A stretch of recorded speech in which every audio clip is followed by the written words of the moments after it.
Oke deh, kita mulai dahulu saja. Terlihat ada 16 orang yang masuk dan sudah lewat 5 menit ya.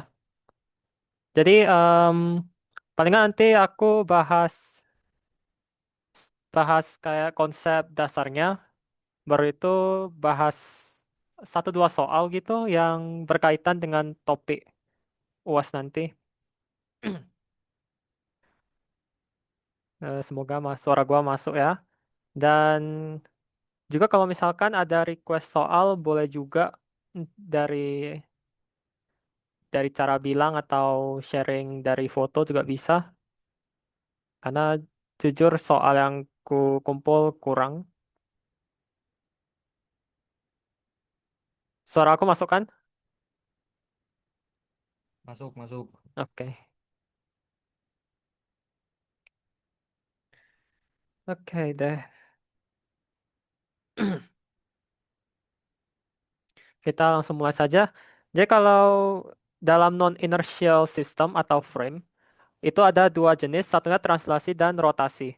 Dan harusnya untuk nanti UAS, dua gerakan ini itu tuh selalu nampak perbedaannya, nggak pernah digabung jadi satu gitu.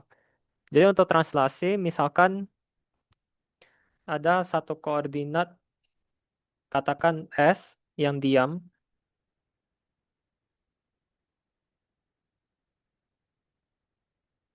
dan satunya lagi adalah S aksen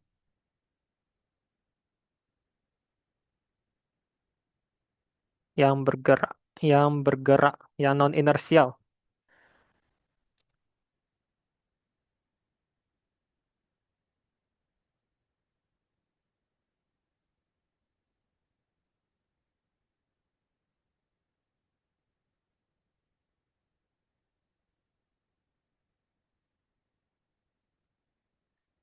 Jadi misalkan ada sebuah partikel, katakan P, dan menurut si S, posisi partikel ini dinyatakan oleh vektor vektor R kecil.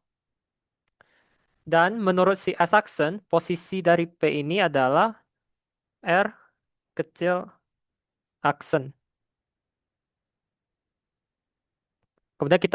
Kemudian eh, posisi posisi dari si S aksen menurut si S itu adalah R0 kalau bisa. Oke, maka didapatkan dari aturan penjumlahan vektor R adalah R0 tambah R aksen.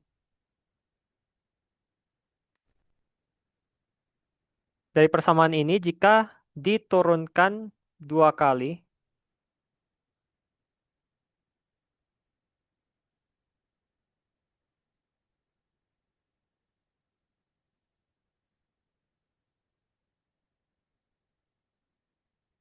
maka didapatkan A adalah A0 ditambah A aksen. Jadi cara bacanya ini A0 itu adalah percepatan S aksen terhadap S.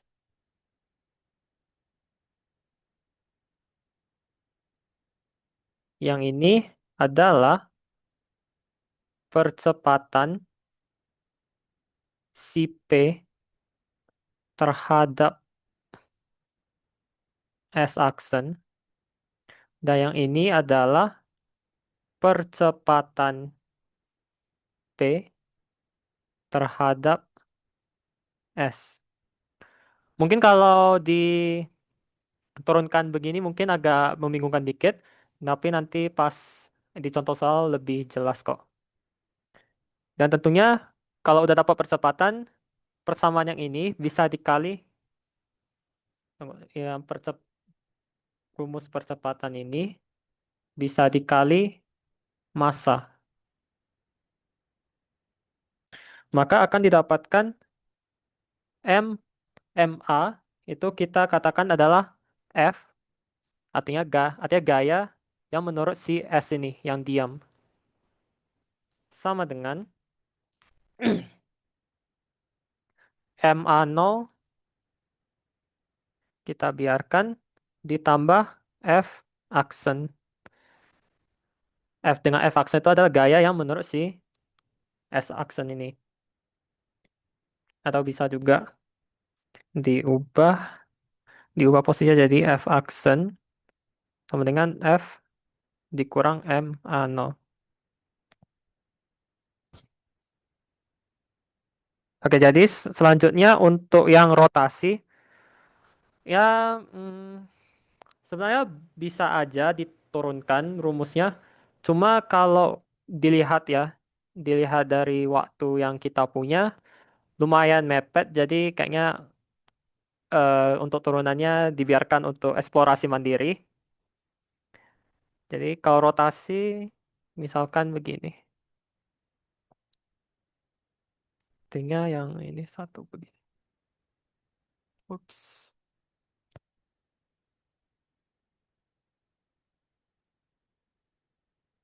Dan tentunya ini P.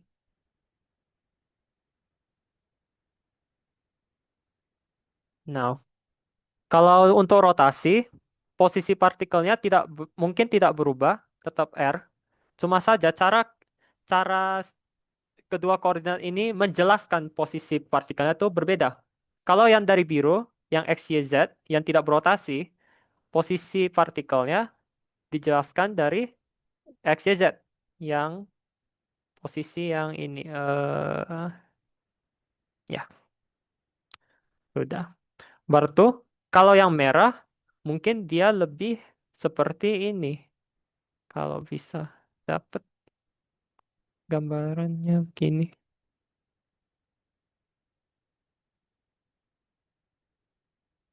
Mungkin itu agak sedikit kurang jelas ya, tapi s- ya itu sebisa saya sih. Jadi kalau yang rotasinya begitu, dan tentunya seperti saya bilang tadi, kalau turunannya kayaknya saya biarkan untuk eksplorasi mandiri. Nanti apa? Nanti bakal dapat percepatannya dulu seperti yang ditranslasi, kemudian dikali dengan massa, dan akan didapatkan F aksen adalah F. F aksen adalah yang massa yang gaya yang berdasarkan si koordinat yang berotasi ini, sama F itu yang inersial. Oke, aku tulis begitu.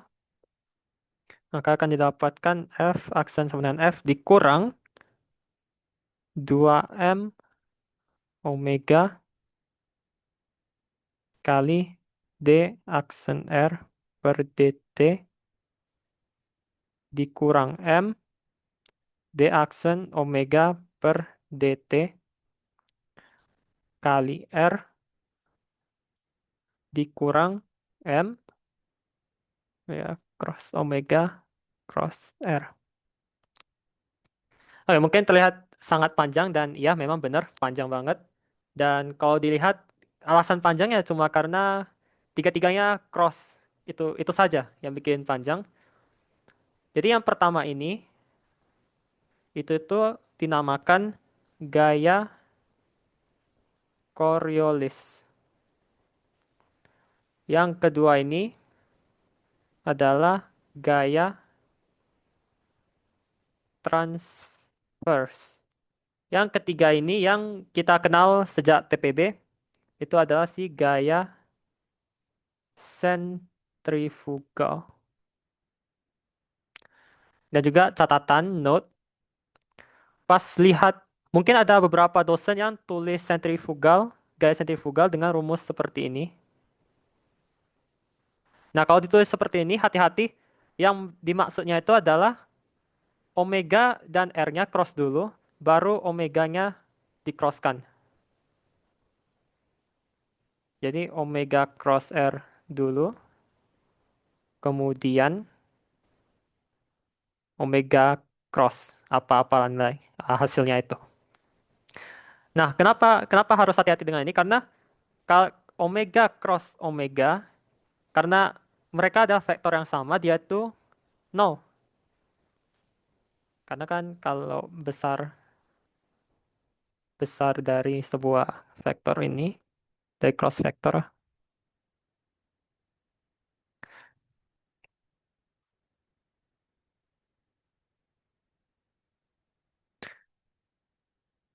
jadi ya hati-hati pas ujian juga jangan silap, kiranya omega cross omega dulu, jadinya nol, gaya sentrifugal nol, karena nggak mungkin.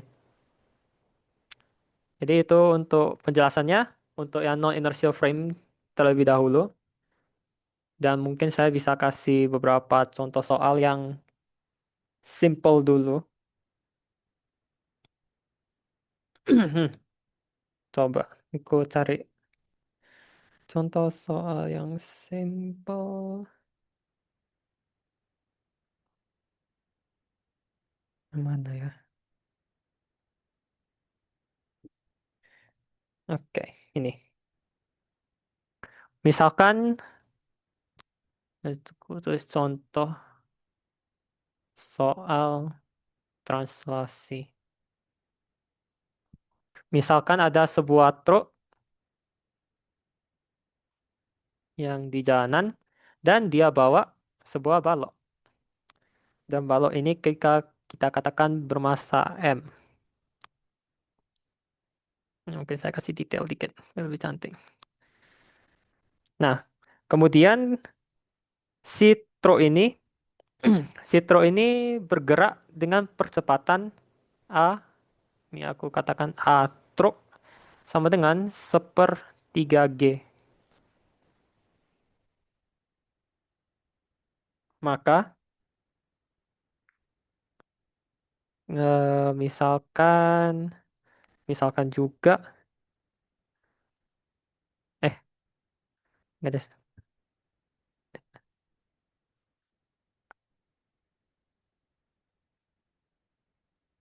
setengah setengah G. Kemudian kita kita katakan bahwa saya permukaan si truk yang ada baloknya itu kasar. Nah, jadi ada new sama dengan 1/3. Kemudian katakanlah pertanyaannya adalah yang pertama, percepatan balok dari misalkan sudut pandang eh dari percepatan balok dari sudut pandangnya si penumpang truk. Ups. Dan kemudian yang B, percepatan balok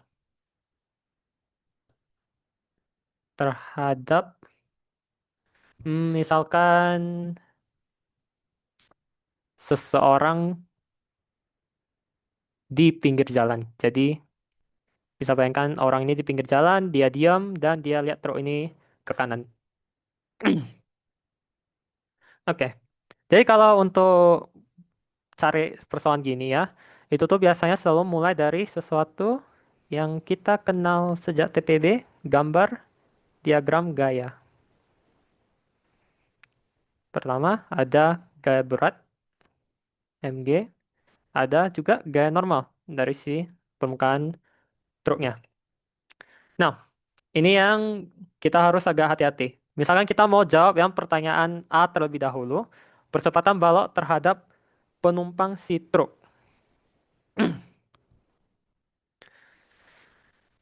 Now, eh,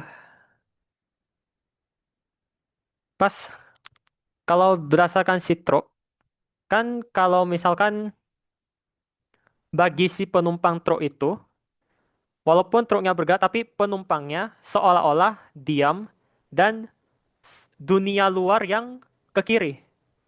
Oke, jadi bayangin kayak kalian naik mobil dan kalian lihat pohon dan misalkan kalian naik mobil dan mobilnya maju, kalian lihat seolah pohon-pohon yang di pinggir jalan itu ke belakang. Jadi jadi menurut si penumpang, dia diam, dunia yang ke belakang. Oke? Jadi dari sudut pandang si penumpang, si balok ini mengalami sebuah gaya setengah m dikali gaya dikali percepatan truknya ini. Kira-kira bisa dapat tidak? Menurut si penumpang truk, seolah-olah semua semua barang-barang, semua benda-benda, semua makhluk hidup di dunia, termasuk si balok bermassa M ini, mereka ke belakang. Oke? Nah, karena dia ke belakang, balok ini mau ke belakang, maka si balok ini kan di permukaan yang kasar. Dan satu hal tentang permukaan kasar adalah dia punya gaya gesek. Gaya geseknya ke arah mana? Melawan arah geraknya. Dan untuk refresher, gaya gesek itu adalah nu kali n. Nu itu adalah konstanta geseknya, dan n adalah si gaya normal. Tinjau dari misalkan sigma F yang di sumbu Y. Ini ini Y positif, ini kita anggap X positifnya ke kanan lah, biar konsisten. Now, karena si balok nggak mungkin secara ajaib terbang. Oh oh no, 10 menit lagi. Oke. Nggak mungkin si baloknya secara ajaib terbang ke udara. Jadi sigma Fy akan selalu nol. Karena percepatan di sumbu Y nol. Karena ya tadi saya bilang baloknya tidak bisa secara ajaib terbang. Maka sigma Fy itu terdiri dari si gaya normal yang ke atas dikurang mg-nya yang ke bawah. Maka gaya normal adalah mg. Maka karena udah selesai dengan yang Y, kita fokus yang X. Nah, si X baloknya bergerak, baloknya bergeser. Maka M, A, katakan nih A balok, koma, truk. Artinya si percepatan balok yang terhadap penumpang truk. Menurut si penumpang truk, ini percepatannya. Sigma Fy kita bilang kanannya yang positif.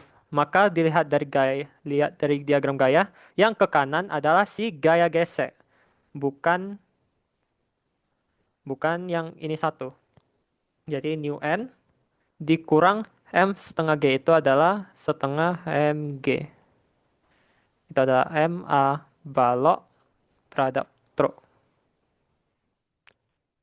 Nu seperti yang kita bilang di awal soal itu adalah sepertiga, n adalah mg.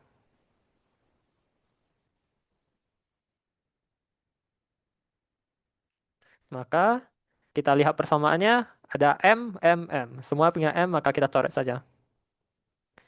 Maka A balok terhadap truk adalah samakan penyebut langsung 2/6G dikurang 3/6G. Maka A balok terhadap truk adalah negatif 1/6G. Nah, kebetulan soal begini, walaupun kita turuninnya terlihat abstrak ya, dengan cara-cara yang abstrak, tapi kita masih bisa bayangin.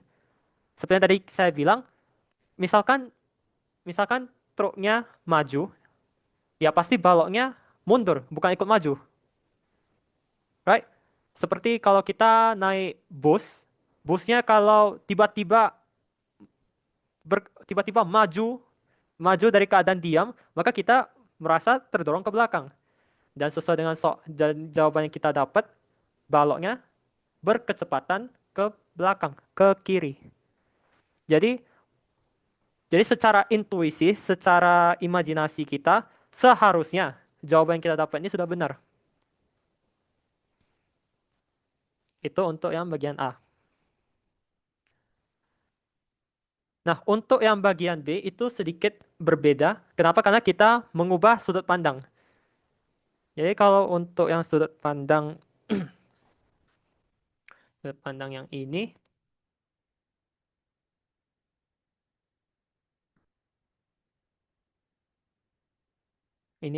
coba aku tulis ini yang terhadap truk.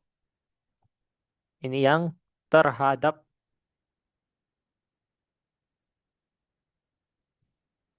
tanah atau seseorang di pinggir jalan. Yang penting seseorang yang diam.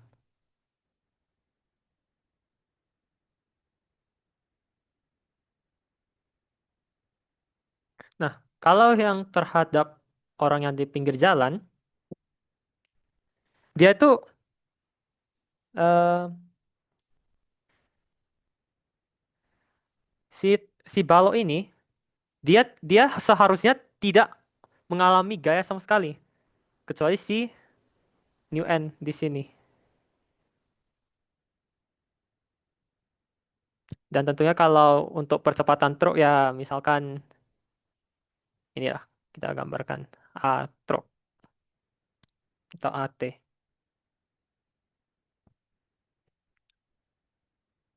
Nah, sekarang kalau kayak gini gimana bikinnya? Ya sama saja yang kita lakuin di pertama tadi, gambar diagram gayanya udah begitu. Ini N. Maka kalau dari sini sigma FY itu juga sama, N sama dengan MG, tapi sigma FX-nya yang harus sedikit berbeda. Kenapa? Karena kita sekarang melihat dari sudut pandang seseorang yang diam di pinggir jalan. Kita bukan lihat dari penumpang truknya. Jadi sigma FX di sini itu tuh adalah si M balok terhadap tanah.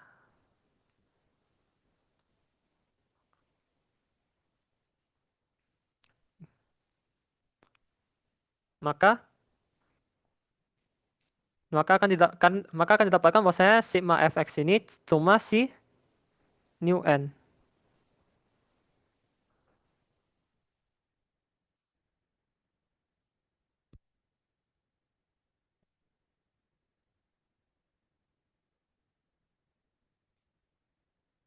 atau A balok terhadap tanah itu adalah seper 3G. Karena nanti masanya bisa dicoret, maka langsung dapat.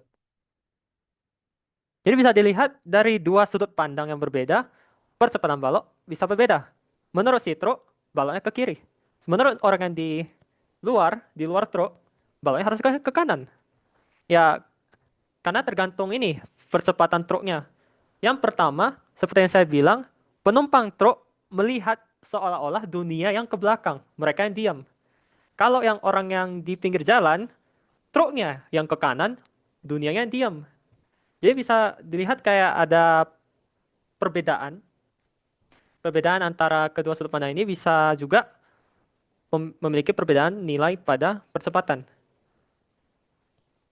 Nah, sebenarnya bagian B ini, kalian nggak harus pakai rumus eh, rumus Newton lagi, karena kenapa? Bisa juga pakai konsep relativitas atau yang udah diturunkan yang di sini. Pakai konsep relativitas juga bisa yang dipelajari sesuai di SMA. Jadi kan didapatkan balok terhadap truk itu adalah negatif 1/6G.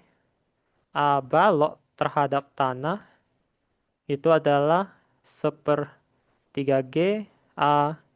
Kemudian aku tambahkan A truk terhadap tanah adalah setengah G.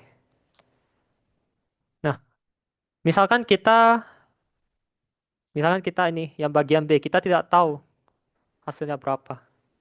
Maka kita bisa pakai aturan relativitas yang dimana dia bilang adalah A balok terhadap tanah adalah A balok terhadap truk dikurang A truk terhadap tanah. Dan ini akan didapatkan Negatif 1/6G dikurang, eh, wait. Di, oh tunggu dulu. Zoom-nya bakal berakhir dalam 1 menit, jadi mungkin harus rejoin balik. Tunggu dulu. Ya, kayaknya harus rejoin balik sih. Less than 1 minute udah harus keluar semuanya, nggak premium Zoom. Eh, Oke, wait.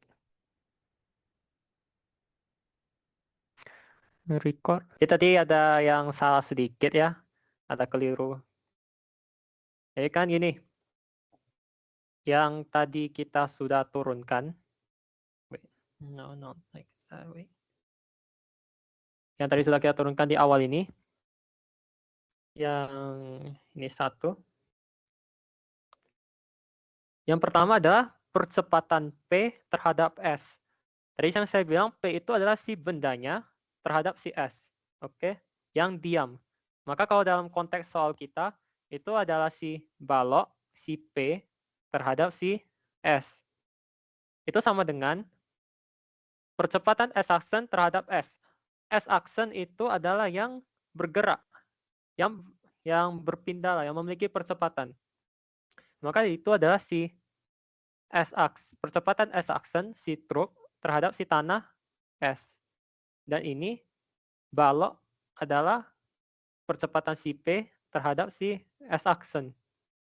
Yang bisa dilihat, itu yang sesuai kita turunkan. Percepatan P terhadap S aksen, itu adalah A aksen. Jadi, A balok terhadap tanah, itu adalah percepatan di si truk terhadap tanah setengah G, ditambah percepatan balok terhadap truk, itu adalah negatif 1/6G. Dan kalau didapatkan itu jawabannya 36/3G. Dan itu sesuai yang kita dapat kalau kita pakai hukum Newton. Jadi kalau misalkan untuk bagian B, mau pakai hukum Newton atau mau pakai relativitas, itu bisa juga. Terserah gampangnya gimana. Tapi kalau memang mau yang sesuai banget sama materi yang diajarkan, ya pakai hukum Newton sih. But either way, jawabannya sama. Jadi nggak ada,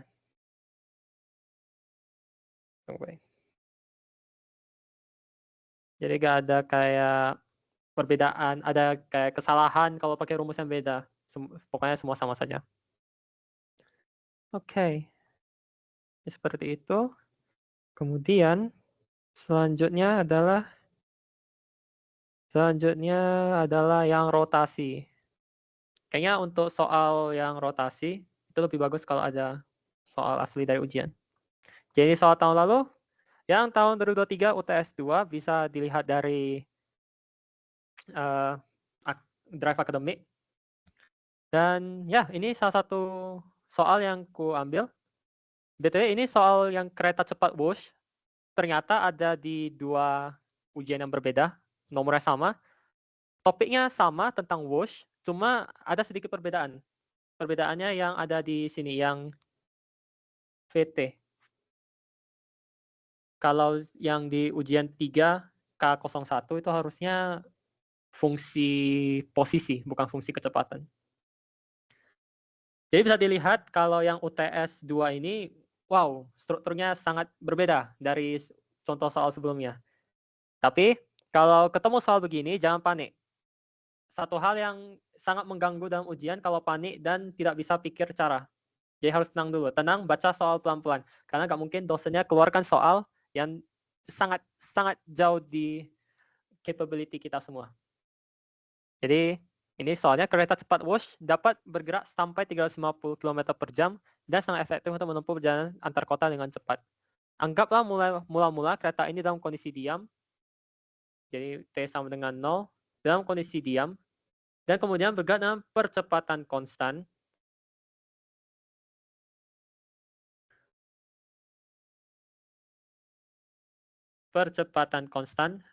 sampai lajunya 350 km per jam dalam waktu 350 km per jam dan akhirnya bergerak dengan kecepatan konstan. Misalkan kecepatan 350 km per jam dapat ditempuh kereta dalam 100 sekon.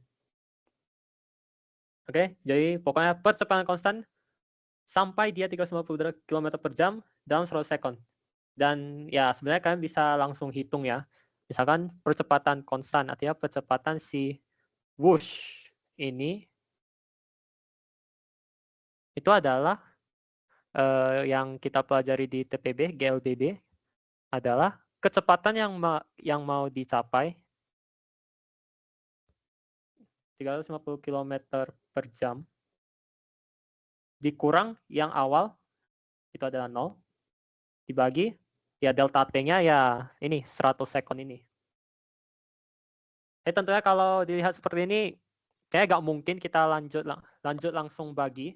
Kenapa? Karena beda satuan. Maka kita ubah kilometer per jam jadi meter per sekon mungkin. 350 km per jam itu berapa itu? Mungkin aku keluarkan kalkulator. Ini kita kira-kira saja. Itu adalah 97,22 meter per sekon. Jadi whoosh ini aku tulis W saja. Itu adalah 97,22 meter per sekon per 100 sekon. Itu, maka percepatannya adalah kira-kira aku bilang 97 meter per sekon lah kuadrat. Jadi selama 100 sekon, whoosh ini dipercepat dengan percepatan ini sampai dia 350 km per jam. Setelah dia sampai di kecepatan itu, pokoknya dia tidak jadi lebih cepat lagi. Dia bertahan di kecepatan itu. Oke. Kemudian setelah kita tinjau soal kalimat-kalimat itu, kalimat selanjutnya tinjau dua sistem koordinat. O berpusat di stasiun, O berpusat di stasiun. Di stasiun artinya dia diam karena ya mau bilang stasiunnya bangunannya atau orang-orang di stasiunnya ya mereka diam. Jadi O ini adalah kerangka inersial kita yang tidak memiliki percepatan. Sedangkan O apa itu? O star ya. Ya.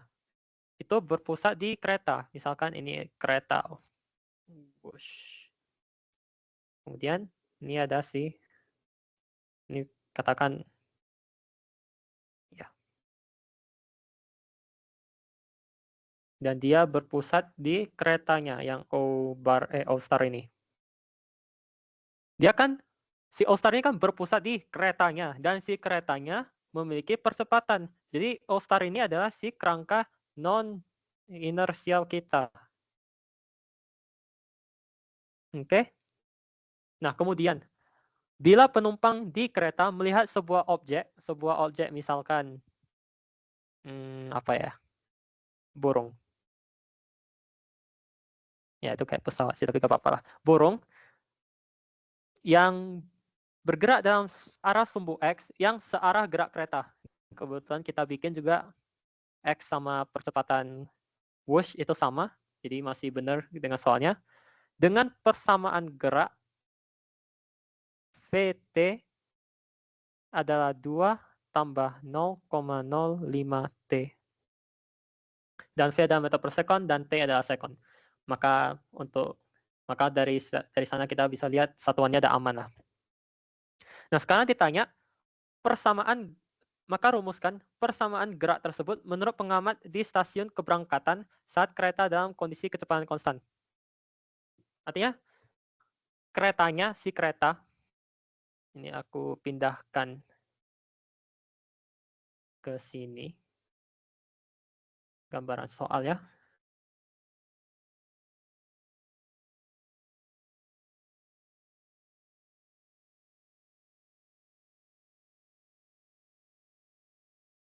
Gambaran soal. Kemudian yang bagian A, Kita mau tentuin saat kereta dalam kecepatan konstan. Artinya si keretanya tidak memiliki percepatan lagi.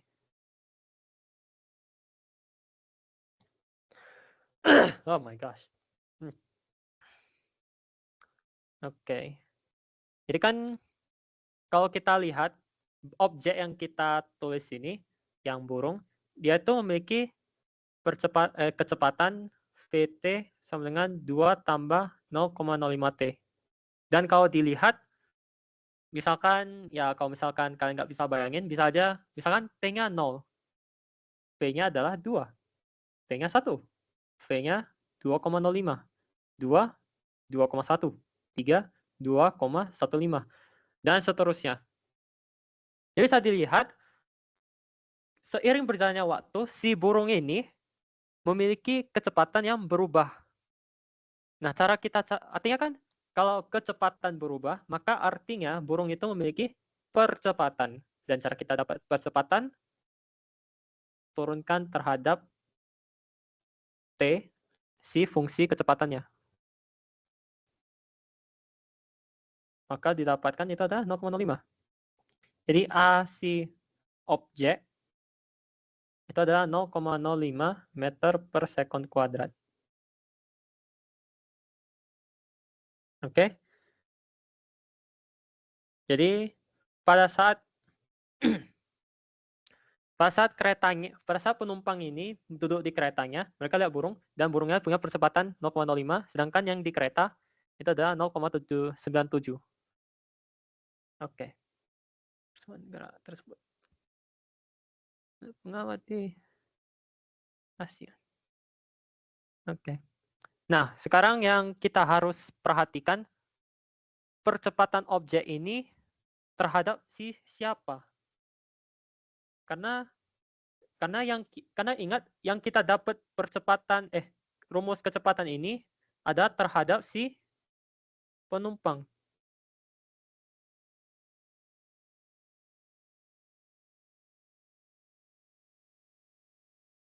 Nah, kalau begitu, percepat A objek ini yang saya tulis itu adalah A objek terhadap si keretanya, bukan terhadap si orang-orang yang di stasiun. Jadi kalau misalkan di ujian, kalian langsung jawabannya 0,05, ya salah. Kenapa? Karena yang kita tahu itu percepatan objek terhadap si kereta, bukan terhadap stasiun. Sedangkan yang kita mau adalah si stasiun.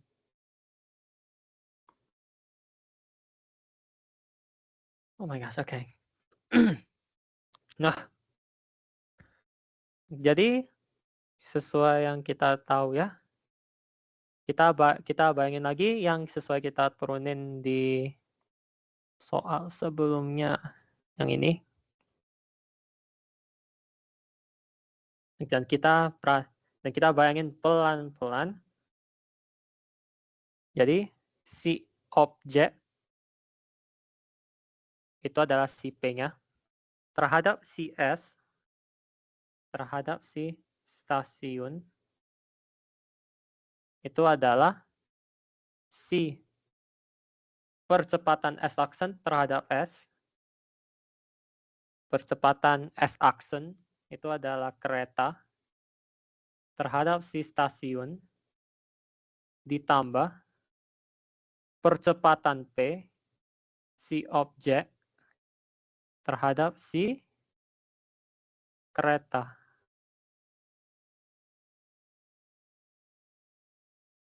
Maka didapatkan objek terhadap si stasiun adalah kereta terhadap stasiun itu adalah si yang ini, yang whoosh ini. 0,97 ditambah 0,05. Maka A objek terhadap stasiun adalah 1,02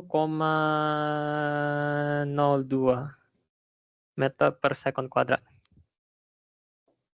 Jadi yang terhadap kereta itu adalah 0,05, sedangkan yang terhadap stasiun itu tuh 1,02. Jadi perbedaannya sangat besar. Dan sebenarnya ini masuk akal. Misalkan kamu duduk di mobil dan ada mobil lain di samping mobil kalian. Nah, kalau kedua mobil itu bergerak dengan percepatan yang sama di arah yang sama, maka terlihat seolah-olah kedua mobil diam, tidak berubah posisi. Sedangkan untuk orang yang di luar mobil, ya dua-dua mobilnya yang maju bersamaan. Jadi kalau terhadap penumpang kereta 0,05, maka artinya si burung ini terhadap si stasiun kira-kira memiliki percepatan yang sama dengan si keretanya, 1,02. Dan ya bisa dilihat perbedaannya 0,05, artinya si burung lebih cepat daripada si keretanya.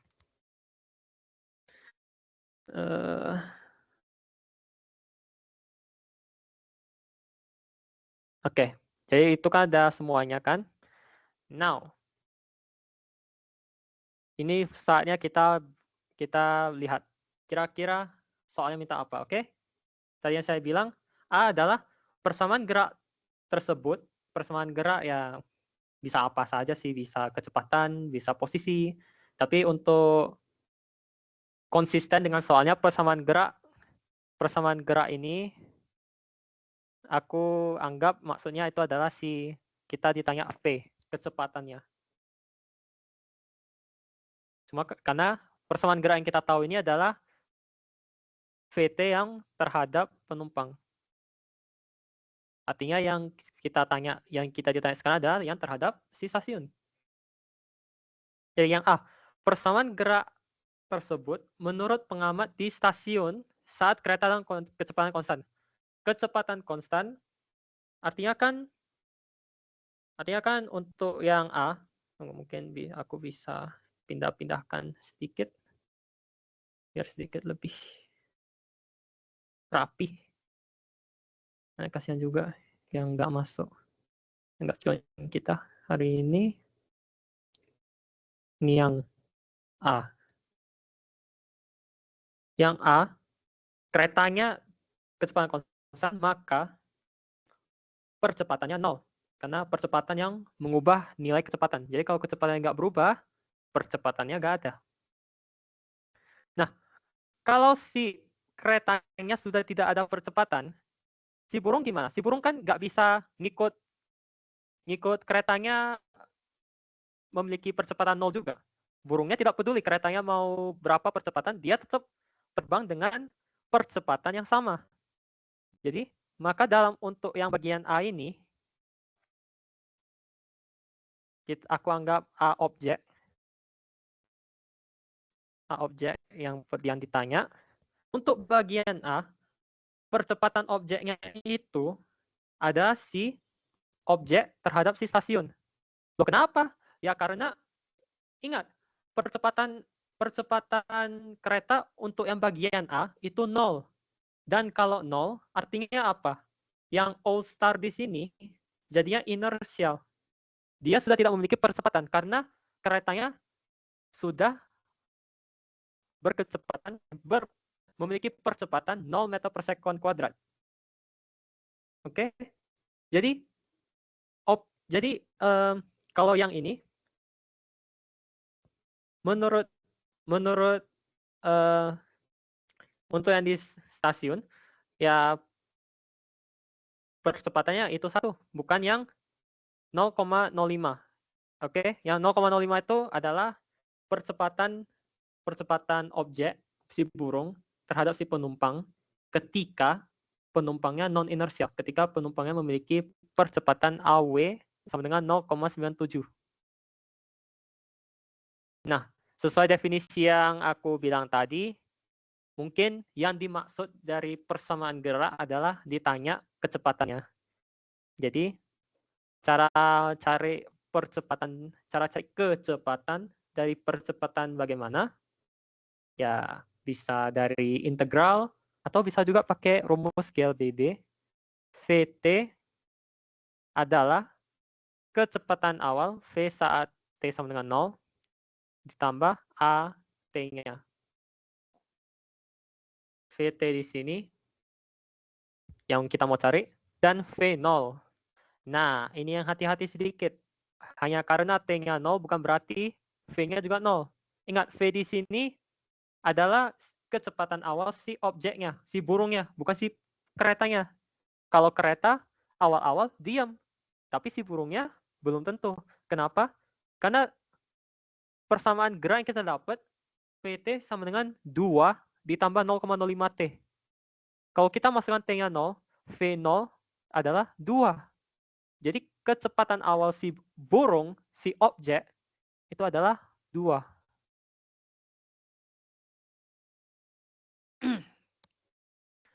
Ditambah 1,02 T. Nah ya, harusnya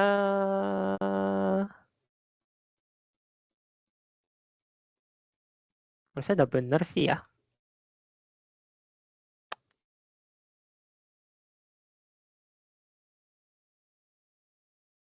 Sorry. Kayak salah sih. Kayak salah. Tunggu. Tunggu. Kayak ada yang salah. Aku baru sadar. Kejadian yang di A, yang pas keretanya kecepatan konstan, itu terjadi hanya saat T-nya sama dengan 100 sekon sampai ke infinity. Sampai seterusnya lah pokoknya. Sampai seterusnya. Jadi persamaan gerak pada saat keretanya dalam kecepatan konstan itu bukan diukur dari si T sama dengan 0, tapi dari si T sama dengan 100 ditambah A objek kali T. Kalian ingat, yang A ditanya persamaan gerak kalau keretanya dalam kondisi kecepatan konstan. Artinya dia nggak peduli sebelum kereta memiliki kecepatan konstan ngapain, nggak peduli. Yang penting keretanya dalam kecepatan konstan kayak mana bentuknya. Maka kecepatan awal di sini adalah yang saat 100 sekon, bukan yang 0. Jadi VT ini jadi V100. Oh, V100 tambah 1,02 T.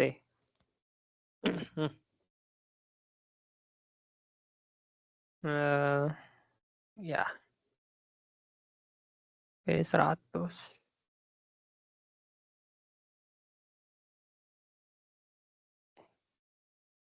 Oke. Jadi yang V100 yang kita cari.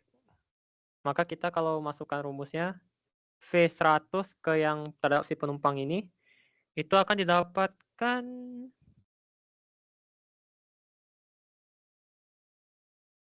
berapa itu? 2,5 kah? I think.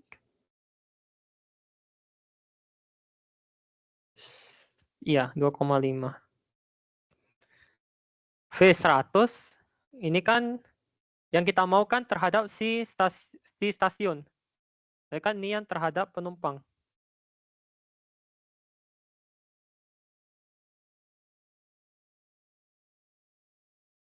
Jadi, oh my gosh, okay wait. Ini mungkin aku tulis di slide baru.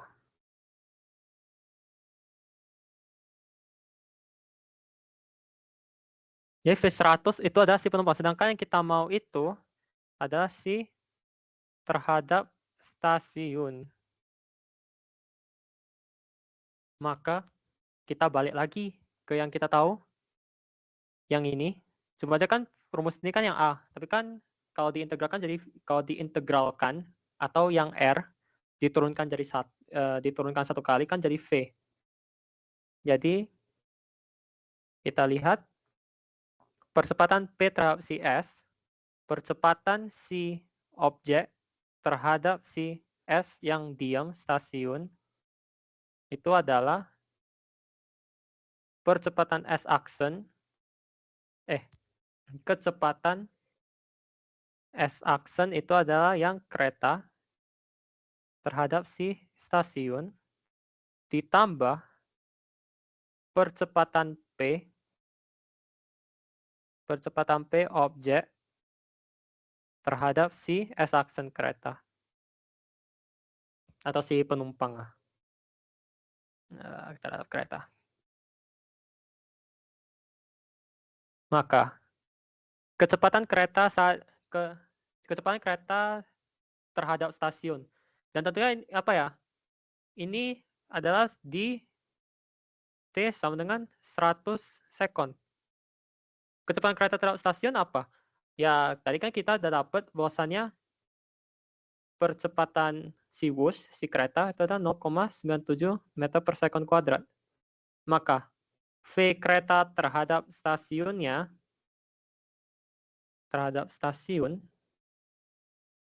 itu adalah kecepatan awal ditambah AWT. Nah, kecepatan awal sesuai yang di soal bilang, keretanya diam. Jadi V awalnya 0. Nah, kalau dimasukkan T sama dengan 100, itu adalah 0,9 dikali 100, itu adalah 97 meter per sekon. Ditambah objeknya terhadap kereta, 99,5. Jadi, kecepatan objek terhadap si kereta itu kecil banget. Menurut si penumpang di kereta, objeknya pelan sekali, 2,5. Tapi giliran kita pindah sudut pandang ke si orang yang di stasiun, objeknya cepat banget, 99,5. Jadi cara pikirnya seperti itu. Maka VT adalah V100 yang ini, 99,5 ditambah 1,02 T. Maka ini adalah persamaan gerak untuk bagian A. Ya, memang aku akui tadi aku sempat sedikit ngeblank. Jadi sorry kalau misalkan kurang jelas untuk yang bagian ini. Now, yang bagian B, persamaan gerak tersebut menurut pengamat di stasiun keberangkatan saat kereta dalam kondisi percepatan konstan. Jadi ini yang untuk yang keretanya masih menambahkan kecepatannya.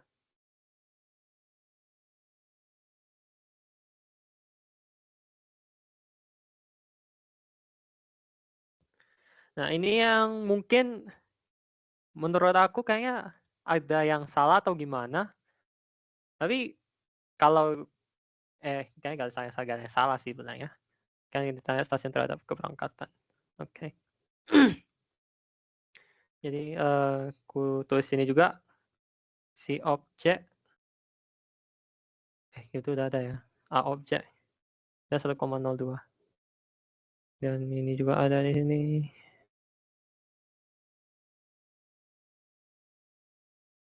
Dan sesuai yang kita bilang terhadap si orang-orang di stasiun, objeknya 1,02 meter per sekon kuadrat. Nah, persamaan geraknya yang sama kayak tadi, VT, cuma saja sekarang kita mulai dari 0, karena dari awal keretanya dipercepat. Ditambah A objek kali T. Nah, kalau kita masukkan rumus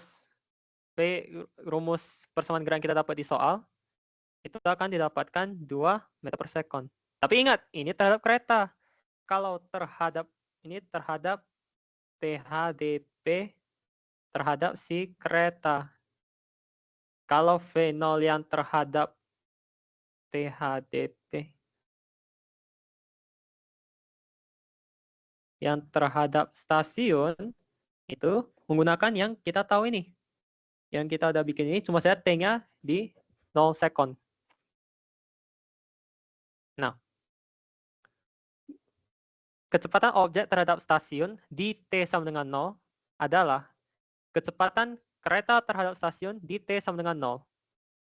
Kereta terhadap stasiun berdasarkan rumus ini 0,97 T. Kita masukin T-nya 0, ya kecepatan awalnya 0. 0. Ditambah kecepatan objek terhadap si kereta di T sama dengan 0.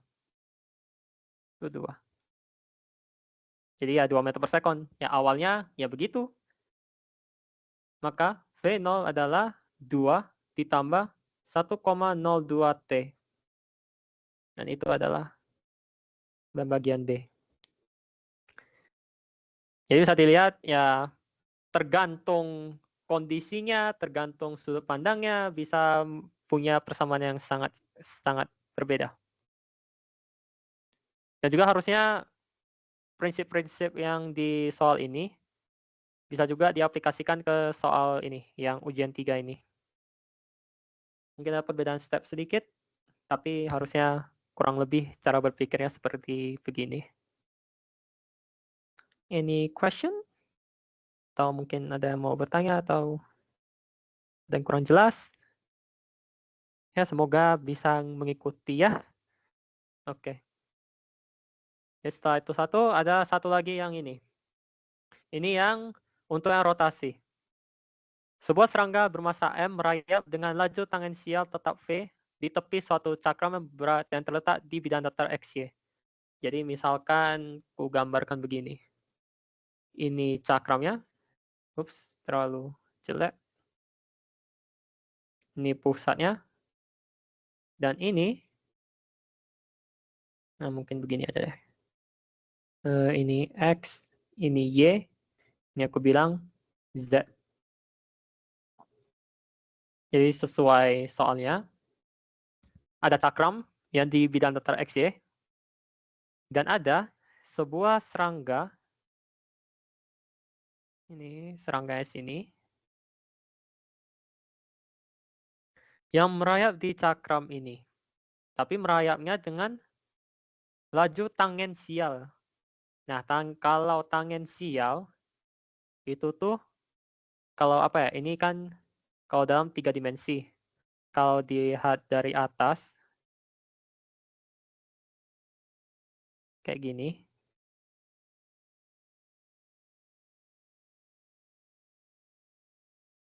si serangganya kan di sini. Kalau kecepatan tangensial itu tuh tegak lurus terhadap si jarak radialnya ini. Si R kecil aku bilang. Jadi dia selalu tegak lurus terhadap itu. Itu yang dinamakan laju tangensial. Kemudian dikatakan si cakram berjari-jari R besar dan diputar dengan kecepatan sudut omega yang sama dengan BTZ. Nah, walaupun dibilang rotasinya di arah atas bukan berarti literally diputar ke atas, no. Ambil tangan kanan, jempolnya ke atas, baru lihat jari-jari keempat jari, itu arah putarannya. Jadi kayak kaidah tangan kanan. Atau kalau dipakai, ya arahnya begini. Ini udah omega, tapi omega yang kita lihat ini satu, omega secara vektor itu adalah yang ini. Secara vektor itu yang ke atas, tapi yang kita lihat yang putaran. So itu cara pikirnya. Kecepatan sudutnya itu adalah BTZ, B adalah tetapan, T variabel waktu, dan sumbu Z tegak lurus terhadap cakram yang kita ada bikin. Serangga akan merasakan gaya fiktif akibat gerak rotasi cakram. Gambarkan sketsa gerak serangga pada cakram yang kita lakukan ini. Oke? Mungkin boleh saja yang 3D gini mungkin bisa ditambahkan ekstra detail seperti ini atau bagaimanapun. Yang penting ngikutin kata soal harusnya aman.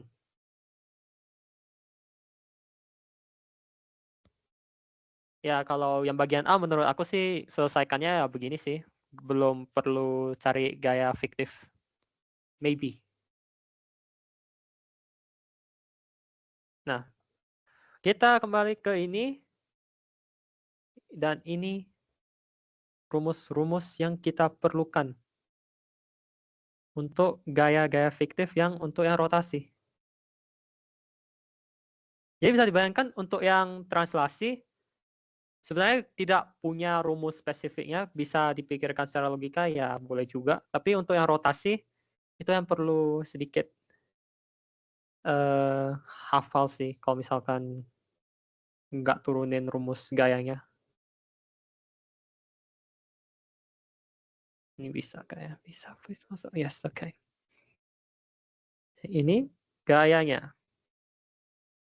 Dan kita lihat perlahan-lahan. Nah, gaya fiktif, kalau kalau untuk yang F ini, misalkan ini cakram. Cakramnya kan berputar, dan si serangganya bergerak juga.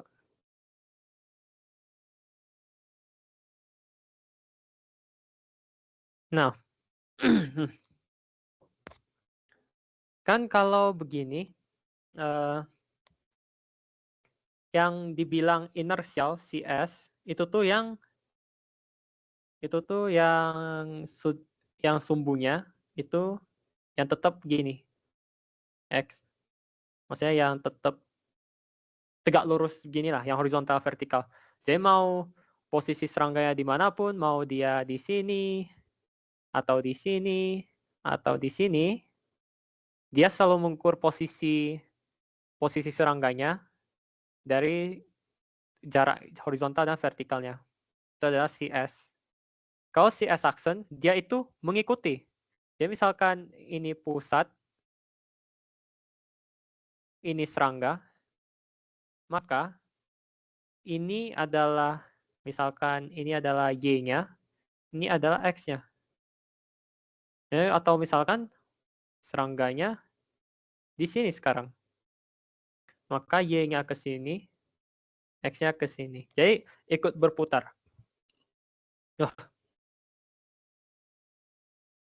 Oke. Jadi itulah yang dimaksudkan non-inertial ini. Kalau menurut si kerangka inersial yang ini, si serangga nggak ada mengalami gaya. Walaupun diputar, si serangga tidak mengalami gaya sama sekali. Itulah kenapa dibilang gaya fiktif. Gaya yang sebenarnya nggak ada, cuma kalau ubah sudut pandang, ternyata ada. Fictitious force. Yang ya sebenarnya tidak ada, tapi ada. Oke. Jadi F aksen itu adalah F-nya ini ya sebenarnya si serangga bisa dibilang punya gaya berat. Yes, ada gaya berat. Semua benda pasti ada gaya berat. Tapi ada juga gaya normalnya. Dan karena si serangganya kan nggak terbang, jadi N kurang mg di sini harus 0. Jadi secara teknis, yes, F-nya ada gaya, cuma gaya yang ada itu selisihnya 0. Jadi F di sini 0. Karena selain gaya berat dan gaya normal, nggak ada gaya lain.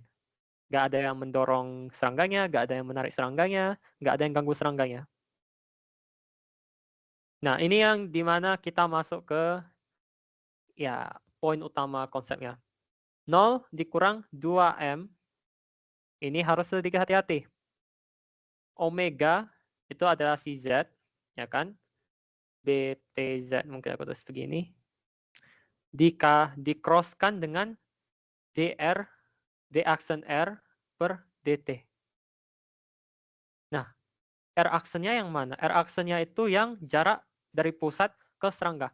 Ingat urutan yang aku bilang, dari pusat ke serangga, bukan serangga ke pusat.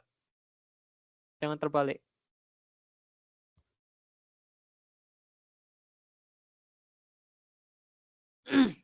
Nah, ini kan dari sana. Oh my gosh. Oh ya, ini oh iya. Tunggu. Tunggu ya. Aku ada salah sedikit. Oh my god. Kalau dilihat di soal, serangganya itu di tepi ya. Di tepi suatu cakram, di tepinya, di ujungnya. Ya literally serangga di sini. Ya. Oke, there we go. Jadi, nah, ini satu adalah si perubahan jarak dari pusat ke serangganya. Dan kalau dilihat, si serangganya cuma punya kecepatan tangensial. Tangensial adalah kecepatan yang mengubah sudut tangennya. Tapi bukan radialnya. Yang R-nya. R-nya tidak berubah. Jadi di sini menurut BTW ini notasinya D-aksen itu maksudnya kecepatan radial. Aduh, tunggu dulu.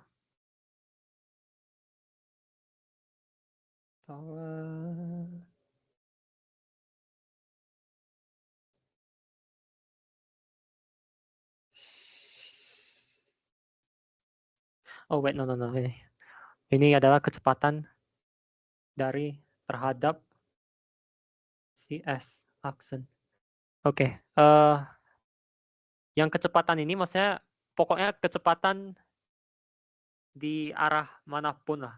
Maksudnya asalkan si serangga ada bergerak, maka si D aksen R per dt ini dia itu akan memiliki nilai. Nilainya berapa di sini kan V. Laju tangensial V.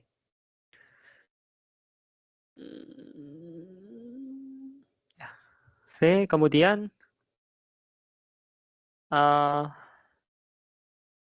kemudian kalau kita apa ya? Kita bikin dari tanpa atas lebih gampang.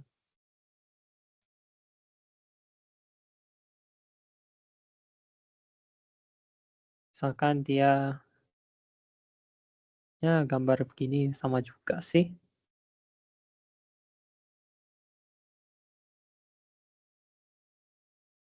Oke, ini adalah tetanya. Maka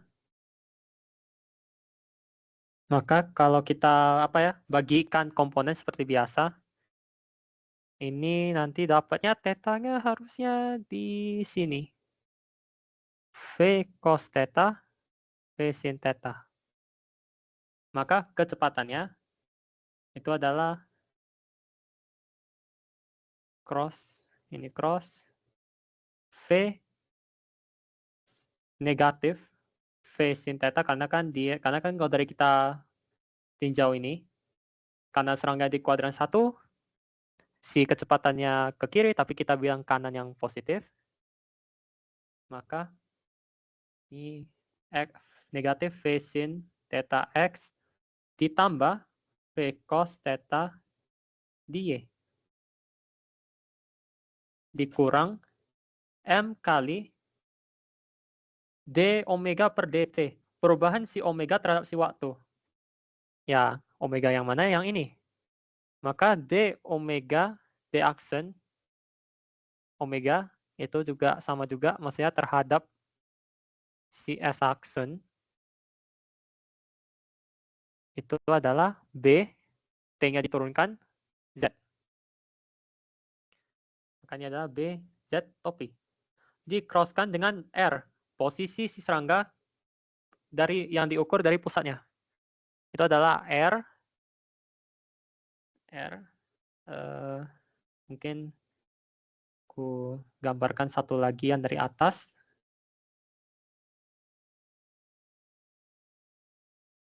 Satunya kita bagi komponen kecepatan, satunya lagi kita bagi komponen posisinya.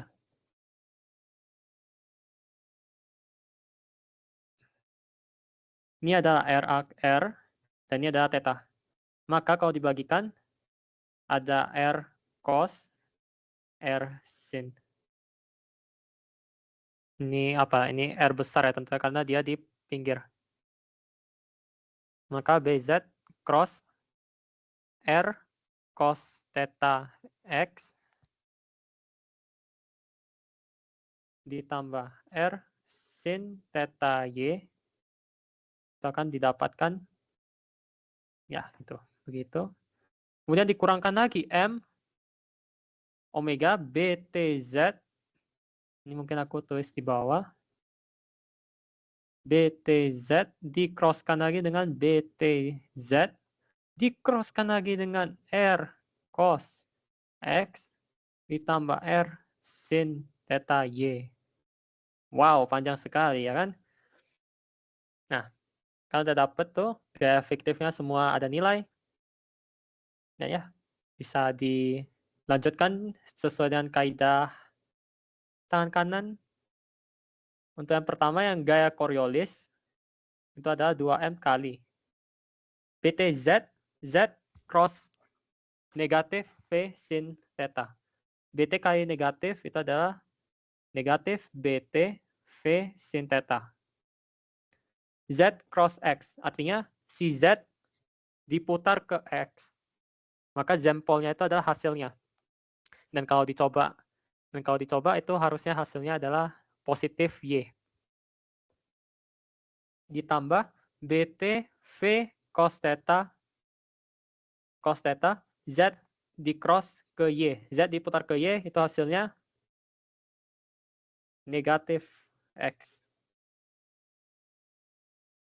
Dikurang M dikali BR cos theta Z cross X, Z diputar ke X adalah Y.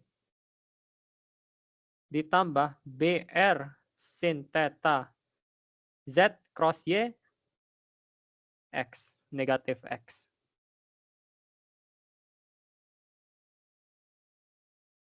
Ya harus ada benar semuanya. M kali BTZ cross-nya itu jangan di-cross-kan. Cross yang belakang dulu. BTR cos theta Z ke X Y ditambah BTR sin theta kali Z cross Y. Ya, kembali lagi ini negatif X. Dan kayaknya aku copy ini semuanya dan ke slide selanjutnya. There we go. Biar lebih luas. Ini rumusnya kita dapat. Ini F aksen.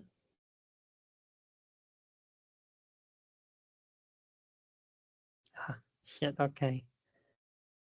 Tunggu. There we go.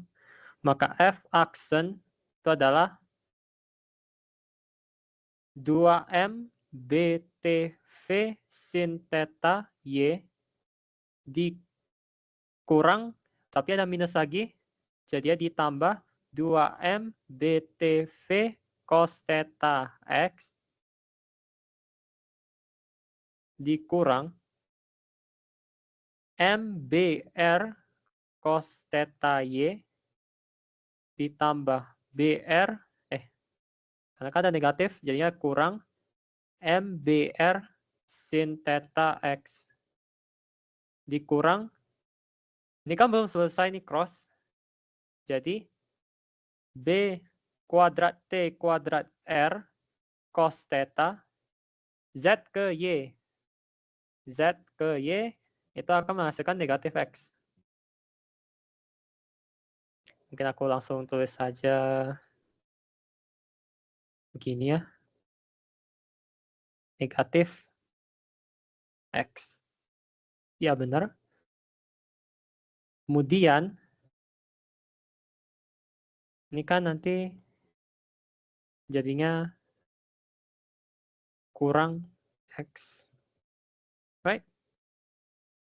BTR sin theta, ya. Maka ini jadinya kurang M B kuadrat T kuadrat R sin theta Z cross X. Z diputar ke X itu akan menghasilkan Y positif. Jadi dapat ini semua, maka kita susun berdasarkan X-Y-nya ya. Yang pertama 2M BT V cos theta X. Kemudian ini kurang negatif. Jadi tambah MBR sin theta. Ini kurang, tapi ada negatif juga. Jadi tambah MB kuadrat T kuadrat R cos theta X. Dan yang kedua, yang bagian Y, 2M BTV sin theta dikurang si MBR cos theta, kemudian dikurang negatif MB kuadrat T kuadrat R sin theta Y. Nah, mungkin kan udah dapat nih F. Ya, bagian D kan sebutkan semua gaya fiktif pada serangga. Ya, gaya Coriolis, gaya transvers, gaya sentrifugal. Itu yang bagian B. Bagian C, tentukan besar dan arah gaya fiktif pada serangga. Ya, bisa seperti ini atau seperti ini. Karena kenapa? Yang baris ketiga itu kasih tahu total semuanya di dua arah. Jadi kalau yang kedua, dia itu kasih tahu komponen setiap gayanya. Jadi mau jawabannya mana ya terserah preferensi masing-masing. Nah, tapi mungkin ada satu masalah. Di soal gak dikasih pakai theta sebagai jawaban akhir. Jadi kalau begitu gimana? Kalau misalkan kita pakai theta saja mungkin nilai kita bisa berkurang. Jadi tenang, ingat benda posisi ini si cakramnya berotasi. Dan si omeganya itu adalah si d theta per dt. Karena kenapa? Karena omeganya, si rotasinya ini, yang bikin theta berubah. Yang karena yang bikin apalah cakramnya berotasi, maka ada kecepatan sudut, nama juga kecepatan sudut, maka yang ditempuh adalah sisi sudut. Si omega yang kita tahu itu kan bt, itu adalah d theta per dt.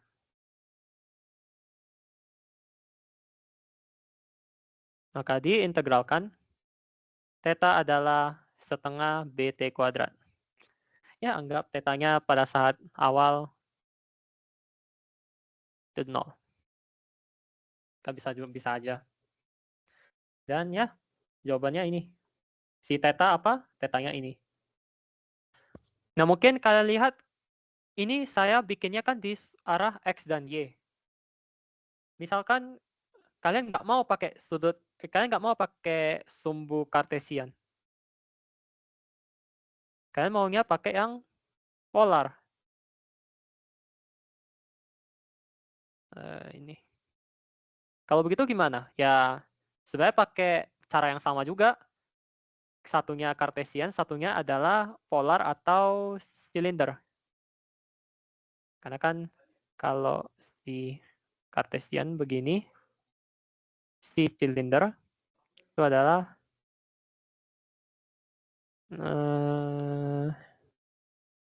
ya, ini kan tampak atasnya. Kalau mungkin aku tulis gini deh. R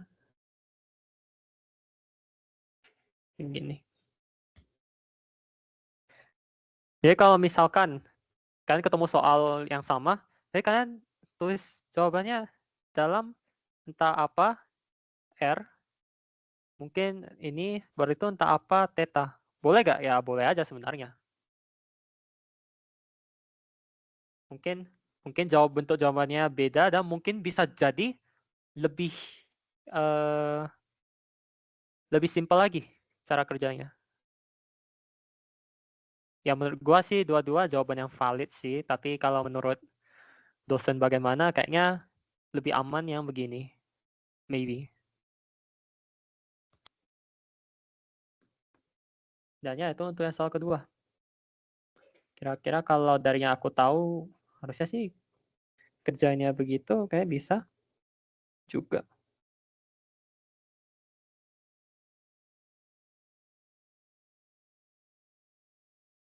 Karena kan kalau yang ini yang kupakai ini koordinatnya berdasarkan yang inersial, yang berdasarkan S ini. Bukan yang si koordinat yang ikut berotasi juga. Dan wow, 8:44. Oh, wow, sangat lewat. Sangat lewat waktu, tapi gak apa-apa lah. Karena yang gravitasi, jujur gravitasi lebih gampang, sangat gampang. Kalau kalian masih ingat apa namanya, hukum Gauss yang elektrodinamika, yang tunggu, di mana. Eh,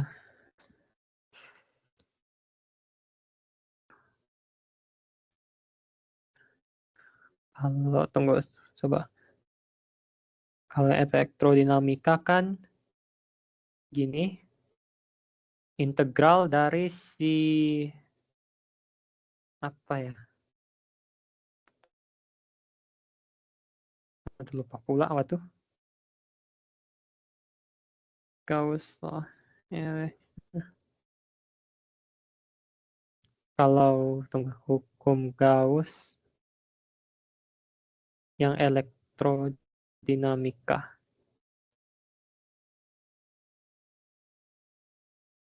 Yang elektrodinamika itu adalah si integral dari E dA itu adalah Q in per epsilon 0. Ya, maksudnya misalkan ada poin massa di sini, poin Q misalkan, maka si A-nya ini adalah yang melingkupi si partikel bermuatannya. Dan misalkan kalau Q-nya positif, maka si medan elektriknya, si E, itu keluar. Dan ini ke sana, ke sana, ke sana, ke sana, ke sana, ke sana. Dan si dA-nya kemana? dA-nya itu, ini kalian bayangin kayak bola, dan dA-nya itu mengarah keluar dari permukaannya. Jadi kalau di kasus ini, E cross dA, itu adalah langsung aja E dA. Karena mereka searah. Ini E-nya, ini dA-nya. Nah, konsep yang sama itu bisa juga untuk yang gravitasi Newton. Untuk yang gravitasi. Nah, cuma aja bedanya mana.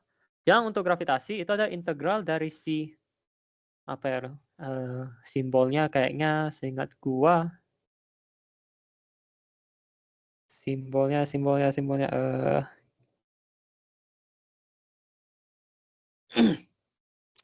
simbolnya bisa dibilang mungkin V dah. V dot dA itu adalah 4pi 4pi G M in. Oke. Jadi untuk yang elektrodinamika konstantanya yang epsilon 0. Untuk yang gravitasi konstantanya konstantanya itu yang 4pi G besar. Sehingga aku ada sih cara bisa dapat rumus ini, mungkin seingat aku dari teorema Stokes, I think. Dan oke, bukan V, ini G. Jadi ini sama aja konsepnya. Misalkan ada sesuatu, misalkan planet atau apa, dan kita lingkupi dia di bola permukaan Gauss-nya. Nah, satu hal tentang gravitasi, ini negatif. Satu hal tentang gravitasi, dia itu nggak pernah mengarah keluar dari planetnya. Nggak ada benda yang kalau di suatu planet, dia terbang ke angkasa. Gravitasi semuanya ke dalam.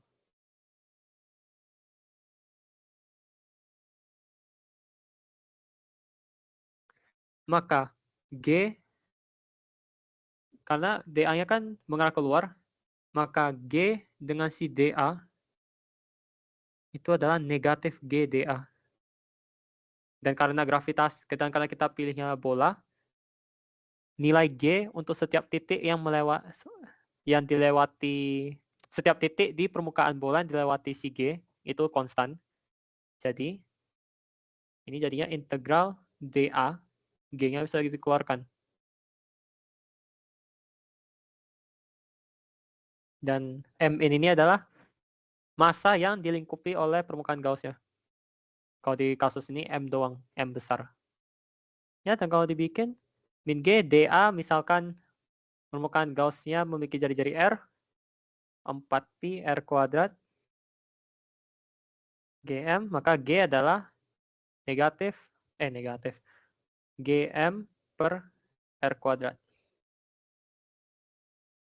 Dan itu untuk yang kalau masanya begitu. Nah, kalau misalkan hukum Gauss, misalkan ada soal yang lebih kompleks lagi. Ada bola pejal yang masanya M dan massa jenis rho. Kemudian ada lagi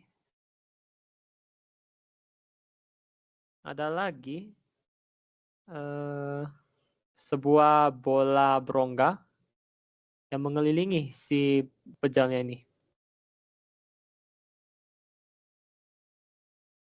Ya, mungkin aku tulis pejal berongga. Kemudian saya bilang, mungkin aku tulis yang berongga itu masanya M. Kemudian aku tanya, tentukan si G kecil, di medan gravitasinya. Kalau misalkan aku mau gravitasinya di titik A, di dalam bola pejal, titik B di antara bola pejal dan bola berongga, dan titik C di mana benar-benar di luar semuanya. Dan saya bilang bahwasanya jari-jari bola pejal adalah R kecil, dan jari-jari bola berongga R besar. Nah, untuk yang titik A, itu adalah dari 0 jarak mungkin aku bilang S, sampai dengan R. Itu yang di dalam bola pejalnya. Ya kan? Misalkan jarak dari pusat ke A ini adalah S. Maka integral G dA sama dengan negatif 4pi G M in. Nah, kalau mau cari yang di dalam bola pejal, maka bola yang dilingkupi pun lebih kecil daripada yang bola pejalnya. Jadi si permukaan Gauss tidak menutupi seluruh massa bola pejal. Jadi M in di sini nggak bisa dibilang M langsung. Makanya ada massa jenis. Katakan massa jenisnya konstan. Maksudnya tetap, artinya homogen gitulah.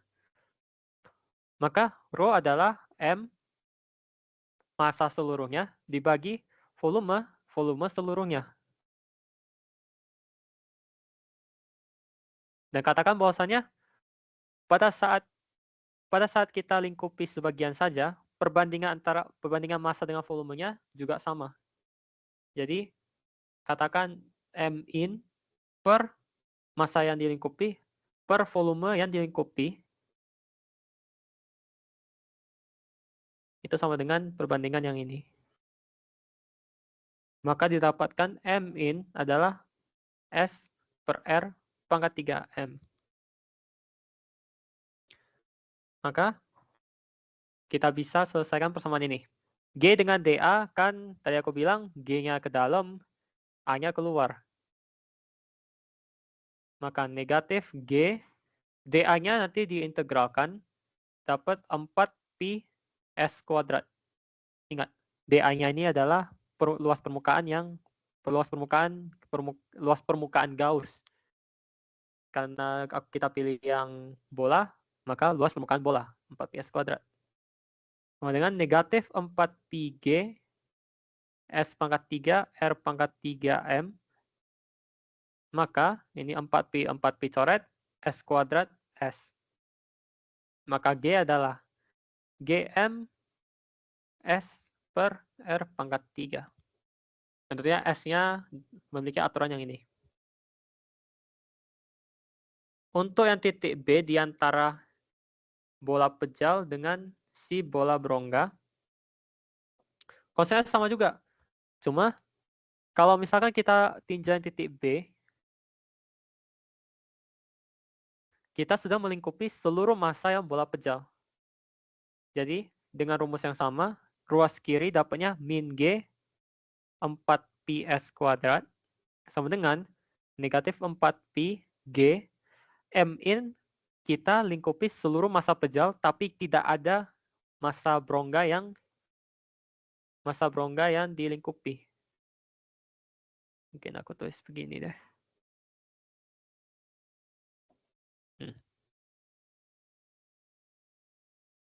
Tidak ada massa bola berongga yang dilingkupi. Maka M besar langsung gitu. Coret-coret G adalah GM per S kuadrat. Titik C untuk yang C itu sudah semuanya. Benar-benar di luar.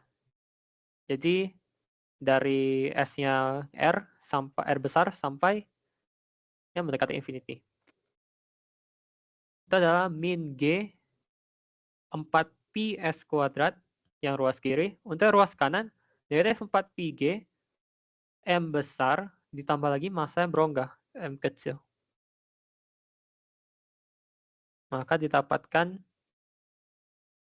G adalah G M tambah M per S kuadrat. Maka itu yang untuk titik A, titik B, titik C, cara caranya begitu. Dan tentunya ya banyak cara sih dosennya bikin lebih kompleks. Mungkin rho-nya bisa dibilang tidak konstan. Atau alias tidak homogen.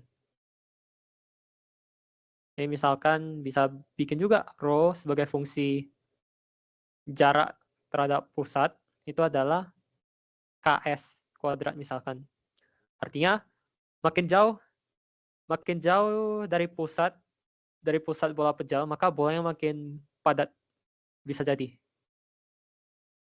Nah, kalau kejadian begitu itu pakai konsep integral sih. Jadi misalkan rho kan dm, misalkan kita ambil sebagian kecil dari massa dan sebagian kecil dari volume, maka rho itu adalah sebagian kecil dari massa bagi sebagian kecil dari volume. Dan dv-nya itu adalah yang kita lingkupi itu misalkan kan dv ya kan, v kan 4/3 ps pangkat 3. Kalau dv bisa aja kita tulis 4 ps kuadrat ds. Jadi 4 ps kuadrat ds ks kuadrat. Maka dm adalah 4pi ks pangkat 4 ds. Berarti diintegralkan. Nanti kalau diintegralkan, ini yang didapatkan adalah si m in-nya. Nah, kenapa S-nya itu adalah jarak dari pusat ke si titik yang terletak di permukaan Gauss-nya. Jadi bisa dilihat kalau mau cari m in dengan rho yang seperti ini itu sedikit lebih kompleks. Ini tentunya 45 pi ks pangkat 5. Kalau ini untuk yang kasus tidak homogen. Dan kalau misalkan kamu tanya, ini batasnya dari mana? Ini ya dari 0 sampai m in. Ini dari 0 sampai ke permukaan Gauss-nya, S. Dan ya, setahu aku sih, kalau gravitasi Newton seringnya model soal begini. Mungkin ada sedikit perbedaan pas ujian. Jadi kalau saya tebak dosennya bagaimana, mungkin kemungkinan besar antara rho-nya homogen atau tidak. Itu saja. Dan ya, sampai sini aja sih materi yang ku bawa. Semoga bisa sukses ya di ujian dan semoga penjelasan ini bisa berguna juga. Ya, sorry kalau misalkan ada yang nggak jelas atau gimana. Dan juga sorry juga karena udah lewat waktu dari 30 menit. So, ya, untuk sampai sini aja materi saya. Terima kasih. Mas, Ya, nanti file itunya dikirimkan apa coret-coretannya? ya, coret-coretan plus recordingnya. Tapi untuk recording mungkin agak lama karena aku gabungin yang Zoom sama yang ini yang Teams. Untuk coret-coretan ya bisa aja sih langsung kasih. Oke, Ya, siap. Terima kasih, Mas. oke. Iya, oke. Secepatnya kalau mau boleh ikut Zoom-nya si Juan ya. Oke, bye bye, bye bye everyone, bye bye, bye bye. Please UAS Makasih, Lalai. kita balas di Makasih, UAS Lai. bersama. Kita balas di UAS bersama. Makasih, Lai. Eh,